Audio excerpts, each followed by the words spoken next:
अच्छा कवि सम्मेलन हुआ। एक मेरा मन मानिए आप कि 6 बजने में कुछ मिनट पहले ये कवि सम्मेलन शुरू हुआ और 2.25 घंटे के आसपास को निपटना है। पूरे 1 महीने से आपके एक दोस्त ने इस कवि सम्मेलन के लगातार मेहनत की। मैं हिंदुस्तान में, हिंदुस्तान के बाहर जहाँ कहीं था, लगातार उसके मोबाइल मुझे मिलते रहे और 11-11 बजे उसने मेरे घर फ़ोन करके मेरे पारिवारिक आनंद को काफ़ी खलल में डाला। मैं चाहता हूँ एक बार अनुज के लिए जोरदार तालियां बजाइए, जिसने ये टीम जुटाई है। उसने सिलेक्शन किया कवियों का। लाल किले के कवि सम्मेलन पर, जो देश का सबसे बड़ा कवि सम्मेलन होता है, वहाँ उसने मुझसे मुलाकात की और ये आग्रह किया। आइए मैं कुछ एक पंक्तियाँ सुनाता हूँ आपको। ये हमारे कुछ दोस्त कश्मीर निपटा रहे हैं। उनसे निवेदन है कि मेरा नागालैंड खतरे में पड़ सकता है, कृपया करके बैठ जाएं। बहुत मन से आपने सुना। मैं किसी भी प्रकार की पाकिस्तान पर कविताएं नहीं सुनाऊंगा जैसा राजेश जी ने और गजेंद्र जी ने किया, क्योंकि मेरा मानना यह है कि करोड़ों की कविता 2 कौड़ी के देश पे क्यों खर्च की जाए। और पाकिस्तान पे मैं आपको 2 पंक्तियां सुनाता हूं। ये तो टेक्निकल लोग हैं गजेंद्र जी, ये बिना जब तक सिद्ध नहीं होता मानते नहीं हैं। इनके यहाँ तो E = MC² को भी सिद्ध करना पड़ता है। हाँ, मैं हाथ जोड़ लेता हूँ, खींच लो आप। नहीं, उत्तर प्रदेश से आया हूँ। वहाँ समस्या क्या है कि हाथ जोड़ना पड़ता है। पता नहीं विष्णुकांत शास्त्री जी कब शपथ दिला दें। लखनऊ में 99 मंत्री हैं साहब। लखनऊ जाओ तो देख के थूकना पड़ता है कि मंत्री जी पे तो नहीं गिर जाएगा। अभी ओम ने मुझसे पूछा, बोले यार 99 मंत्री तो विभाग कैसे बढ़ते होंगे? हमारे यहाँ तो MP में तो 22 ही हैं। अरे मैंने कहा तुम तेज नहीं हो, अभी बैकवर्ड लोग हो, यूपी की तरह फास्ट फॉरवर्ड नहीं हो। बोले कैसे? मैंने कहा जैसे तुम्हारे यहाँ एक वन मंत्री होगा। बोले है। मैंने कहा हमारे यहाँ वन में 5 मंत्री हैं। एक बबूल मंत्री, एक कीकड़ मंत्री, एक झाड़ मंत्री, एक खरपतवार मंत्री, विभाग है। मैंने कहा एक तुम्हारे यहाँ खेल मंत्री है? बोले हाँ है। मैंने कहा हमारे यहाँ 2 मंत्री हैं, एक खेल मंत्री, एक कूद मंत्री। कूद मंत्री वो है जो दूसरी पार्टी से कूद कर आया है और कहीं भी कूद कर जा सकता है। तो पाकिस्तान पर 2 लाइनें सुनिए आप। ये तकनीक से कविता लिखनी चाहिए। ये तो बड़े बढ़िया कवि हैं, लेकिन कई बार ऐसे कवि वीर रस के मिल जाते हैं कि मैं डर जाता हूं। आओ बेटा, आ जाओ। इसके मौलिक माता पिता जहां कहीं हो, उनसे निवेदन है कि अपने इस वर्तमान के आनंद से मुक्ति पाकर। यहाँ देखने के आया है कि कवि कविता पढ़ रहा है, माई की खड़ा है। आ जाओ। इतनी देर में दूसरा और आ गया। इतना तेज ग्रोथ रेट मैंने कभी नहीं देखा। और अच्छे डॉक्टर साहब। इसके माता पिता से निवेदन है कि इस वर्तमान के आनंद से निजात पाकर इस अतीत के आनंद को यहाँ से ले जाएं।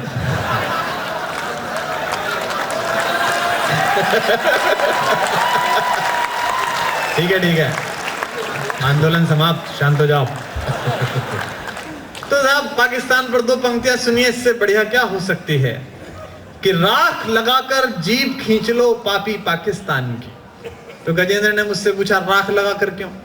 मैंने कहा दूसरे की जीभ है, स्लिप मार सकती है। भाई खींचो तो राख लगाकर खींचो, ताकि पूरी की पूरी बाहर आए, वरना जरा सी भी रह गई तो फिर कश्मीर कश्मीर चिल्लाने लगेगा। अभी मेरे एक कवि मित्र ने कविता लिखी, बोले ओ मुशर्रफ, मैं तुझे राणा सांगा की तलवार घोंप के मार दूंगा। अबे मैंने कहा क्या AK-47 के जमाने में पुरानी तलवार घुमा रहा है? और वो बोले डॉक्टर साहब इसके बड़े फायदे हैं, धार से मरेगा, नहीं तो इतनी पुरानी है कि सेप्टिक से तो मर ही जाए। लेकिन आप लोगों के बीच खड़े हैं, भारत प्रगति कर रहा है, आप लोगों को देख के अच्छा लगता है, आप भारत उदय के सपने हैं। मैं काफी फील गुड कर रहा हूँ यहाँ पर खड़े होके। अभी मैं पिछले दिनों में और ओम गए थे अमेरिका, न्यू जर्सी में कवि सम्मेलन था। तो एक मुझसे कहने लगा अमेरिकी डोमेस्टिक फ्लाइट में, बोले कितना लेट देश है, मैंने सुना आपके यहाँ शादी होने में 6 महीने लग जाते हैं। आज गोद भराई, आज मुंह दिखाई, आज सगाई, तब जाके आती है लुगाई। आपके यहाँ तो बड़ा लेट मामला है, हमारे यहाँ तो ईमेल से शादी कर लेते हैं। मैंने कहा बहुत प्रगति की शुक्र है, तुम्हारे यहाँ ईमेल से करते हैं भैया, हमारे यहाँ तो अभी भी फीमेल से ही करते हैं।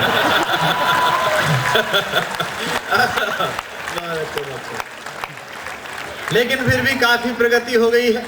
ये परिसर तो मुझे ठीक लग रहा है। अभी मैं IIT BHU गया था, तो वहां कन्याओं ने जो वस्त्र पहन रखे थे उसे देखकर मैं बहुत प्रसन्न हुआ।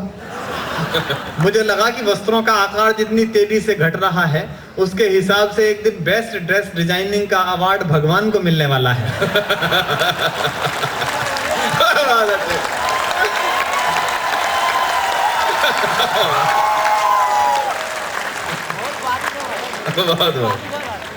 हालांकि भगवान के सामने संकट ये होगा कि वो अवार्ड लेने जा नहीं पाएंगे।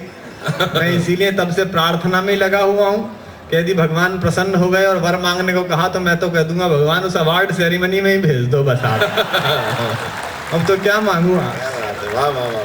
मैं आपको कुछ प्यार की बातें सुनाता हूँ और मैं जानता हूँ ये वो उम्र है जब हृदय दुगनी गति से धड़कता है। उसी मस्ती के साथ आप सुनिए। वो चली गई, कह रही थी कि मैं जहाँ से आई हूँ अब पागलों का इलाज होता है।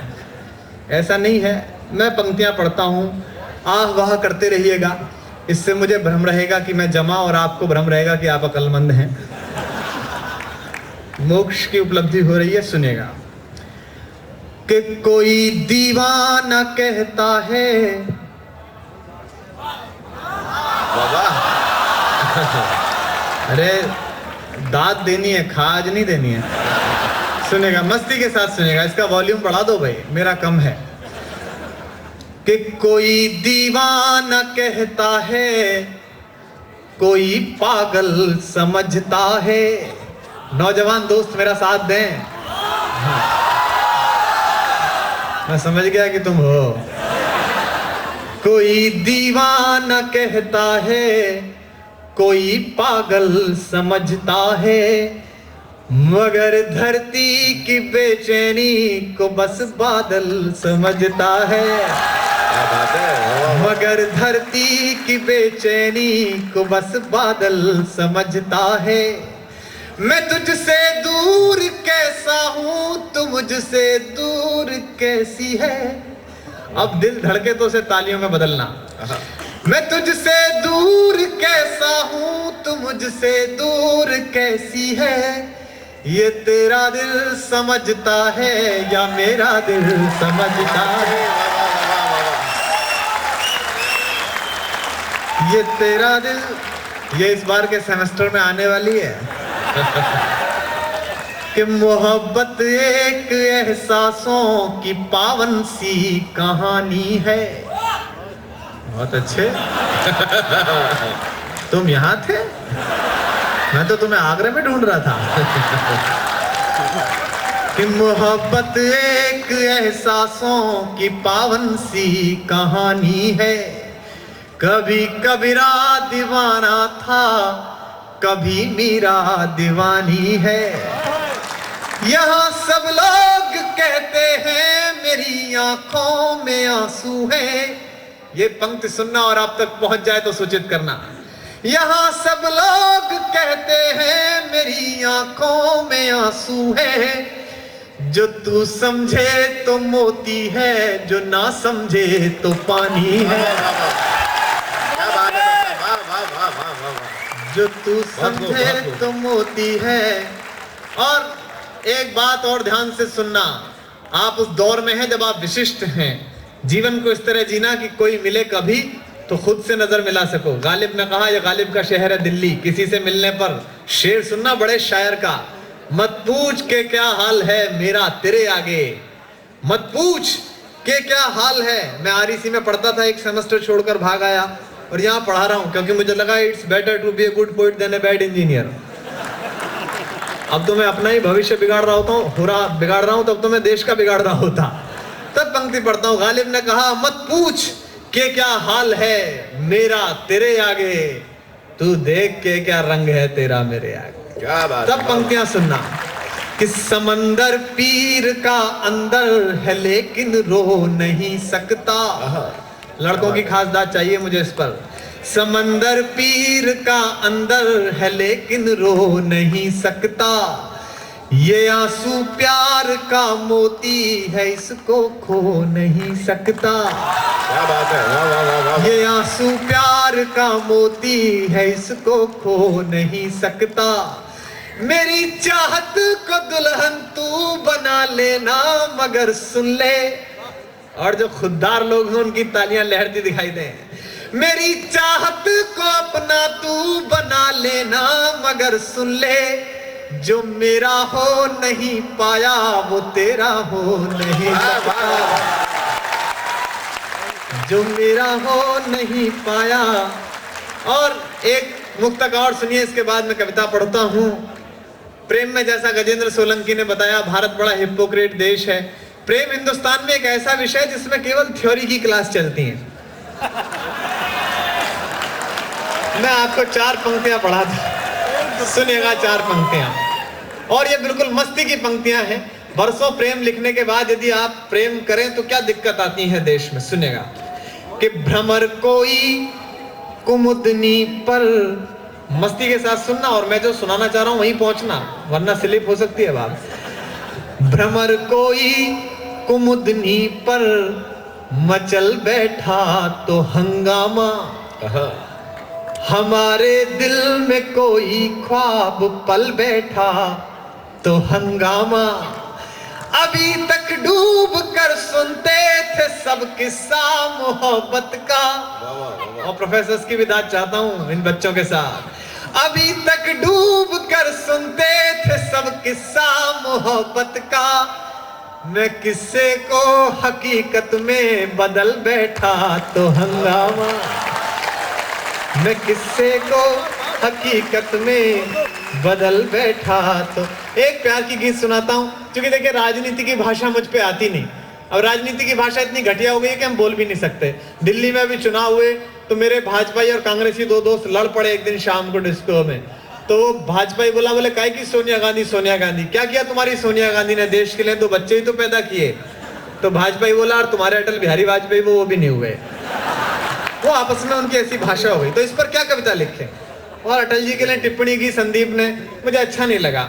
अटल जी 80 वर्ष के आदमी हैं, पूरे जीवन जिस आदमी को बहू नहीं मिली उसे बुढ़ापे में बहुमत मिला, ये उनकी खुद की उपलब्धि है। मुझे तो याद है अभी एक दिन अटल जी सोनिया जी के साथ सर्वदलीय मीटिंग में बैठे हुए थे, तो सोनिया जी ने कहा अटल जी ये पाकिस्तान बहुत गड़बड़ कर रहा है। आप जानते हैं सोनिया जी बहुत अच्छी हिंदी बोलती हैं। जब वो हिंदी बोलती हैं मुझे पता नहीं बाँचें कहाँ होती है लेकिन शरीर में खिल जाती हैं। तो बोली अटल जी ये पाकिस्तान बहुत गड़बड़ कर रहा है, आप इस पर हमला कर दीजिए। अभी पिछले दिनों सोनिया जी राजस्थान में प्रचार में गई तो भरतपुर में तो चित्तौड़ के राजा की जय बुलवा दी और चित्तौड़ में भरतपुर वाले की जय बुलवा दी। वो पर्चा बदल गया था। तो किसी ने कहा बोले मैडम ये तो गड़बड़ हो गई, आपने दूसरा राजा इस्तेमाल कर दिया। अरे बोले शट अप, जब मैं इटली से आके यहाँ राज कर सकती हूँ तो ये 300 किलोमीटर चल के राज नहीं कर सकता, क्या दिक्कत है इसमें। तो उन्होंने कहा कि अटल जी ये पाकिस्तान बहुत गड़बड़ कर रहा है, इस पर हमला कर दीजिए। तो अटल जी ने कहा सोनिया जी आपकी ये बात तो ठीक है। तभी वहां टोनी ब्लेयर बैठे हुए थे। टोनी ब्लेयर आप जानते हैं ब्रिटेन के प्रधानमंत्री हैं, जॉर्ज बुश के छोटे वाले पामेरियन हैं। वो भी वहां बैठे हुए थे। उन्होंने कहा नहीं नहीं नहीं अटल जी आप हमला मत कीजिए, आप बड़े भाई हैं, दक्षिण एशिया में शांति का संकट पैदा हो जाएगा। तो अटल जी बोले टोनी जी आपकी ये बात तो ठीक है। तभी एक पत्रकार बोला था आपकी समझ में नहीं आ रही है, इसकी भी ठीक कह रहे हो, इसकी भी ठीक कह रहे हो, आप तो कुछ कर ही नहीं रहे हो। बोले यार बात तो तुम्हारी भी ठीक। तो 27 दलों की सरकार चलानी है तो मैं आपको राजनीति पे नहीं प्रेम पे कविता सुनाता हूँ। क्योंकि प्रेम सफल हो जाए तो आदमी विवेक ओबराय हो जाता है और असफल हो जाए तो सलमान खान हो जाता है। और मैं आप सबको विवेक ओबराय देखना चाहता हूँ। अब आप भी क्यों ना हो साहब, वो स्त्री जिसके लिए वो दोनों पागल हैं वो सुंदरी इतनी है, भगवान ने पूरी समर वैकेशन खराब करके बनाई है। मैं तो अभी कहाँ पढ़ाता हूँ कॉलेज में, तो मेरा एक विद्यार्थी आत्महत्या के लिए चढ़ गया। गाजियाबाद में हमारे यहाँ कौशाम्बी में 12 मंजिली इमारत है, ऊपर चढ़ गया। तो उसके उनका पिता का फोन आया, बोले सर चले आइए आपका शिष्य बहुत परेशान है, आत्महत्या करना चाह रहा है। तो मैं गया, मैंने कहा अभिषेक बेटा नीचे आ जा, आत्महत्या मत कर, मैं तुझे वो नई वाली मोटरसाइकिल दिलाऊंगा, वो हुड़ी बाबा। बोला नहीं गुरुजी मैं कूद कर मरूंगा, मेरी बेइज्जती हुई है। अरे मैंने कहा नीचे आ जा, ओम व्यास और मैं अमेरिका जा रहे हैं इस बार स्विट्जरलैंड, तो मैं ओम व्यास के घरवाली के टिकट पे तुझे ले चलूंगा। बोले नहीं गुरुजी इसमें तो ज्यादा रिस्क है, मैं कूद के ही मरूंगा। तो मैंने कहा मैंने मन रखने के लिए कह दिया। अरे मैंने कहा मैं कलकत्ता गया था तो वो ऐश्वर्या राय की माँ वृंदा राय मेरी फैन हो गई, मैं तेरी ऐश्वर्या राय से शादी करा दूंगा, नीचे आ जा। बोला गुरुजी ऐश्वर्या राय कौन है? मैंने कहा फिर तू कूद के ही मर जा। फिर तू कर भी क्या रहा है? मेरा कई बार मन करता है कि मैं गजेंद्र सोलंकी को उस वाली बिल्डिंग पर ले जाऊं, लेकिन डर ये है कि ये भी हो सकता है कि ये वहीं रहे और मैं नीचे आ जाऊं। ये शरीर का मामला है। तो मैं एक कविता सुनाता हूं आपको, मोहब्बत में सच की कविता, और इसमें दिल धड़के आवा मिले। पहली पंक्ति से जुड़िए। आपको मेरा नाम याद नहीं रहेगा, ये कवि सम्मेलन याद नहीं रहेगा, लेकिन इस कविता का शीर्षक पगली लड़की याद रहेगा। इसका एल्बम भी जल्दी आएगा और इसे अब पहली बार मुझसे सुन लीजिए, अगली साल तक ये पहुंचेगी बात, आपको सुनेगा। मावस की काली रातों में दिल का दरवाजा खुलता है। ये ऐसे जैसे मैं आपके बारे में बात कर रहा हूं, चाहे T5 में रहते हो चाहे बॉय हॉस्टल में रहते हो। मावस की काली रातों में दिल का दरवाजा खुलता है, जब दर्द की प्याली रातों में गम आंसू के संग घुलता है, जब पिछवाड़े के कमरे में हम निपट अकेले होते हैं, अकेले होते हैं। मुरारी बापू की कथा की तरह मत सुनना, आह वाह करते रहना। जब पिछवाड़े के कमरे में हम निपट अकेले होते हैं, अकेले होते हैं, जब घड़ियां टिक टिक चलती हैं, सब सोते हैं, हम रोते हैं। जब घड़ियां टिक टिक चलती हैं, सब सोते हैं, हम रोते हैं। जब बार बार दोहराने से सारी यादें चुक जाती हैं, जब ऊंच नीच समझाने में माथे की नस दुख जाती हैं। पंक्तियां सुनना, और अगली दो पंक्तियों पर जितने भी लोग हों सबके हाथ खुलते हुए देखना चाहता हूं। जब ऊंच नीच समझाने में माथे की नस दुख जाती हैं, तब एक पगली लड़की के बिन, तब एक पगली लड़की के बिन जीना गद्दारी लगता है, और उस पगली लड़की के बिन मरना भी भारी लगता है। मावस की काली रातों में दिल का दरवाजा खुलता है, जब दर्द की प्याली रातों में।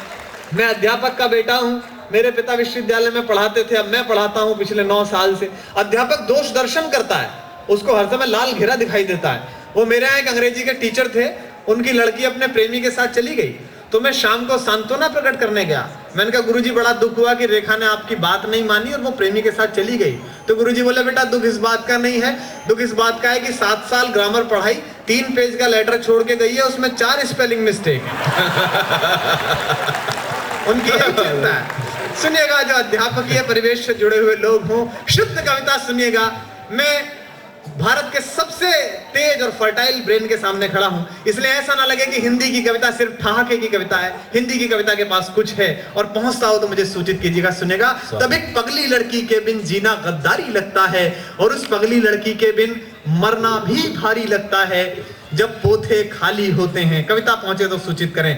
जब पोथे खाली होते हैं, जब हर्फ सवाली होते हैं, जब गजलें रास नहीं आती, अफसाने गाली होते हैं, जब बासी फीकी धूप समेटे दिन जल्दी ढल जाता है, दाद मिले, जल्दी ढल जाता है, जब सूरज का लश्कर छत से गलियों में देर से जाता है, जब जल्दी घर जाने की इच्छा मन ही मन घुट जाती है, जब कॉलेज से घर लाने वाली पहली बस छूट जाती है, पहली बस छूट जाती है, पहली बस छूट जाती है। पंक्ति सुने, अगली 2 शरारती पंक्ति। पहली बस छूट जाती है, जब बेमन से खाना खाने पर माँ गुस्सा हो जाती है, जब लाख मना करने पर भी पारो पढ़ने आ जाती है, जब लाख मना करने पर भी पारो पढ़ने आ जाती है। ये पंक्ति पहुंचे कविता की और आपकी तालियां उठे। पारो पढ़ने आ जाती है, जब अपना मन चाहा हर काम, जब अपना मन चाहा हर काम कोई लाचारी लगता है, तब एक पगली लड़की के बिन जीना गद्दारी लगता है,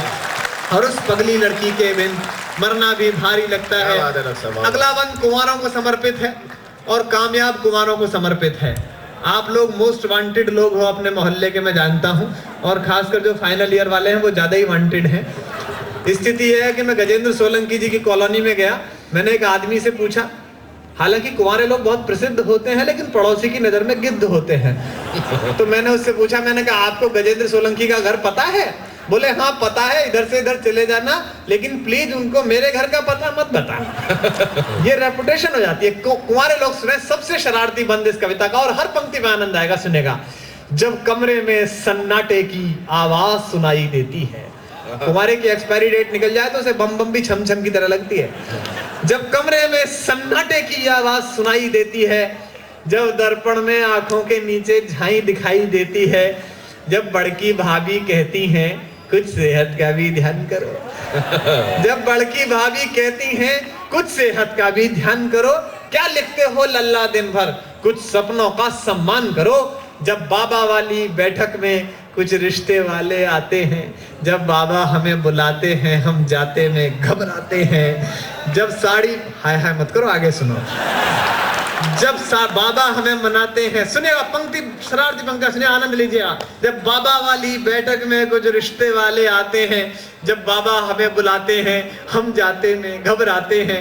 जब साड़ी पहने लड़की का एक फोटो लाया जाता है, वो एक अलग स्टूडियो में खिंचवाया जाता है, वो लकड़ी के गुलदान पे कोहनी टिका के देखा होगा आपने।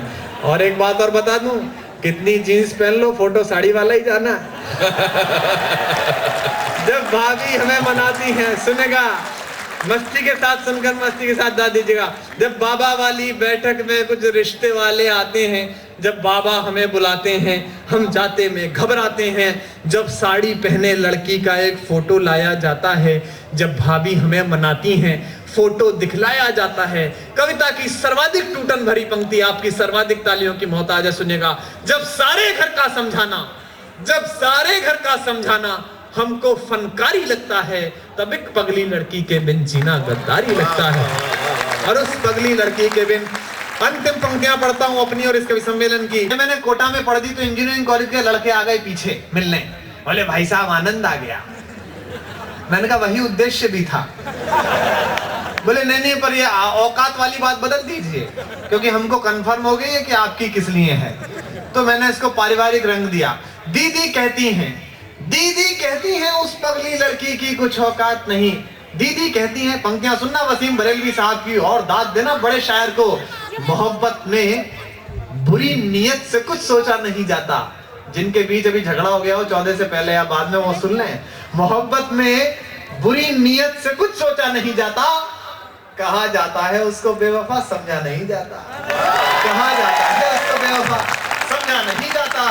दीदी कहती है, दीदी कहती है उस पगली लड़की की कुछ औकात नहीं, उसके दिल में भैया तेरे जैसे प्यारे जज्बात नहीं। वो पगली लड़की मेरी खातिर 9 दिन भूखी रहती है, चुप चुप सारे व्रत करती है, पर मुझसे कभी न कहती है। मातृशक्ति बैठी है, महिलाओं को व्रत करने का बहाना चाहिए। अभी मैं ओम जी के गया करवा चौथ के दिन, तो ओम जी की पत्नी मारवाड़ की हैं, वो व्रत रखती है करवा चौथ पे, तो मौन व्रत रखती है। तो हम लोग 12 बजे उठे तो वो बोल नहीं रही थी, तो मुझे लगा कि ओम जी की कोई पुरानी वीडियो फिल्म पल्ले पड़ गई है इनको, भाई अपने को पता नहीं था। तो मैंने ओम जी से कहा यार ये खाना क्यों नहीं खा रही है भाभी, और वो बोले कम वक्त आज खाना क्यों खाएगी, आज ये भूखी रहेगी, इससे मेरा स्वास्थ्य सुधरेगा। मैंने कहा इतना सुधरा हुआ है और कहाँ जाओगे, बोले नहीं नहीं सुधरेगा इससे। फिर मैंने 5 बजे फिर पूछा, क्योंकि अपन तो REC से शुरू हुए थे, रीजनल इंजीनियरिंग कॉलेज से। मैंने कहा टेक्निकल डिफरेंस है यार बात में, बोले क्या। मैंने कहा मैं जानना चाहता हूँ कि गाय के भूसा छोड़ देने से सांड की पर्सनैलिटी कैसे निकल सकती है। लेकिन देश है या कुछ भी हो सकता है। सुनेगा, दीदी कहती है, अंतिम पंक्तियां सुनिएगा, ठाके और तालियों के बीच विदा हो। दीदी कहती हैं उस पगली लड़की की कुछ औकात नहीं, उसके दिल में भैया तेरे जैसे प्यारे जज्बात नहीं। वो पगली लड़की मेरी खातिर 9 दिन भूखी रहती है, चुप चुप सारे व्रत करती है, पर मुझसे कभी न कहती है। जो पगली लड़की कहती है मैं प्यार तुम्ही से करती हूँ, लेकिन मैं हूँ मजबूर बहुत, अम्मा बाबा से डरती हूँ। उस पगली लड़की पर अपना कुछ भी अधिकार नहीं बाबा, ये कथा कहानी किससे है कुछ भी तो सार नहीं बाबा। बस उस पगली लड़की के संग, बस उस पगली लड़की के संग जीना फुलवारी लगता है, और उस पगली लड़की के बिन मरना भी भारी लगता है। और आपसे कहना चाहता हूँ कि सितारों को आंखों में महफूज रख लो, सितारों को आंखों में महफूज रख लो, बहुत दूर तक रात ही रात होगी। मुसाफिर हैं हम भी, मुसाफिर हो तुम भी, इसी मोड़ पर फिर मुलाकात होगी। बहुत बहुत आभार, बहुत बहुत।